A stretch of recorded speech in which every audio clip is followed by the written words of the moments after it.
All right, let's dive into something that affects pretty much everyone: trust in our elections, specifically electronic voting.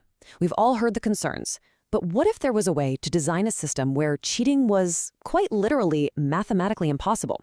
Today, we're going to explore a really fascinating concept that tries to do just that. It's called Ballot. So, just imagine for a second, what if your vote was protected by a kind of magic ballot? A ballot so secure that any attempt to tamper with it would be instantly detected and nullified. It sounds like something out of science fiction, but this idea could completely change the game for election security. But hang on, why do we even need a magic ballot?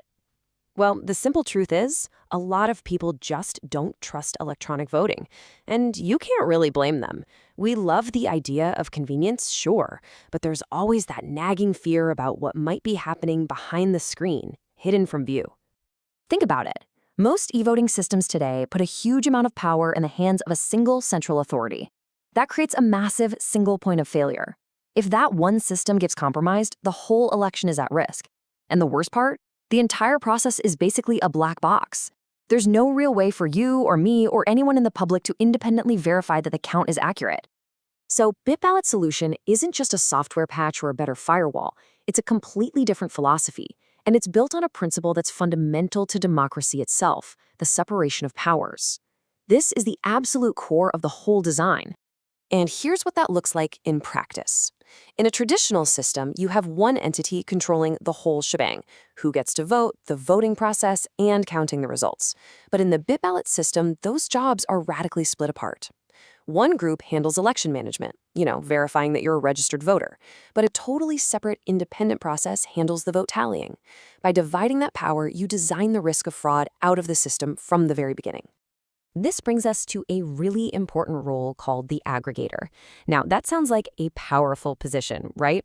But here's the key. They are just a trigger. Think of them as the person who pushes the start count button. They have literally zero power to interfere with, change, or influence the counting logic or the final result. They just kick off a process that they can't control. Okay, so what does this all feel like for you, the voter? It might sound a little complicated under the hood, but it's actually best to think of it as a kind of security story that unfolds in 3 clear phases. Each part is designed to build another layer of protection around your vote. First up, Phase 1, authentication. This is all about proving you are who you say you are. You'd use a personal ID card, something like an IC card, and a PIN. The system checks the official registry, confirms you're eligible to vote, and that's it. Notice what's not happening here? Anything about who you're voting for. Your identity and your choice are kept completely separate from the start. Now for Phase 2, and this is where it gets really clever. When you actually make your choice, it's not just sent from your computer. It goes into a secure, isolated digital environment called a vProg. Think of it like a digital vault. Inside this vault, the system creates your 1 real vote and 9 totally plausible dummy votes. Then all 10 of those are encrypted together, making it impossible for anyone to tell which is which. And finally, Phase 3, the signature. That bundle of 10 encrypted transactions gets sent back to your personal IC card. The card then uses your private key, your unique digital signature, to sign all 10 of them. Only after that happens is this super secure package of data broadcast out to the blockchain. So what does this all mean? It means the computer you're using to vote on is basically just a messenger, an untrusted one at that.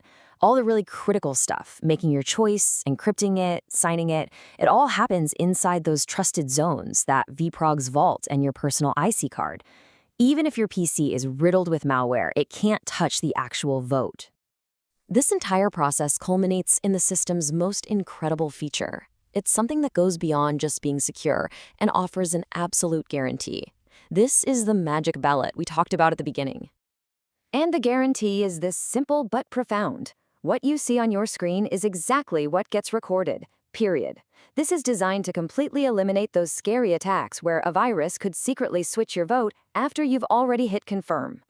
Here's the best way to picture it. Think of your ballot as having magic ink. The instant your choice is displayed on the screen, a special cryptographic proof is generated and the ink begins to glow. Now, if a virus tries to secretly change that vote behind the scenes, that cryptographic link is broken. The glow vanishes, and the ballot becomes invalid. It simply will not be counted. The result of this is that those software-based vote-swapping attacks become mathematically impossible. Not just difficult, not just unlikely, impossible. The thing you see on your screen and the proof of your vote are locked together as one unbreakable unit.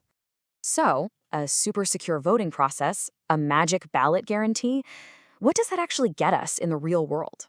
Well, it leads to two massive outcomes for democracy: a system that is incredibly resistant to coercion, and one that is completely auditable by anyone. Remember those 10 transactions we talked about? The one real vote and the 9 dummies? This is where they become so important, because this is the secret weapon against voter coercion. An attacker, or maybe someone trying to buy your vote, can look at the blockchain and see that, yep, you sent 10 transactions, but they're left with a huge question. Which one of those is the real one? And the answer is, they have absolutely no way of knowing. To any outside observer, all 10 transactions are cryptographically identical. The real vote is perfectly hidden in the crowd. This makes the whole ugly business of vote buying or trying to bully someone into voting a certain way basically pointless. And maybe the best part of all is this: transparency. Because all this encrypted data lives on a public blockchain and the software that counts the votes is open source, you don't have to trust anyone. Anyone, media organizations, academic researchers, watchdog groups, even you can independently run the counting program and verify the official result for themselves. It's a truly public audit. So let's just recap the whole package here. What we have is a system designed for national-scale elections built on a secure blockchain. It promises absolute resistance to coercion and censorship. It's designed to be deployed at low cost, and it offers complete end-to-end cryptographic auditability for literally everyone. And that really leaves us with this powerful thought. A system like this tries to achieve what you could call the democratic ideal: a ballot that is perfectly secret, so no one can see how you voted, but an election outcome that is perfectly transparent, so that everyone can verify the result. It's a pretty compelling vision, not just for technology, but for the future of democracy itself.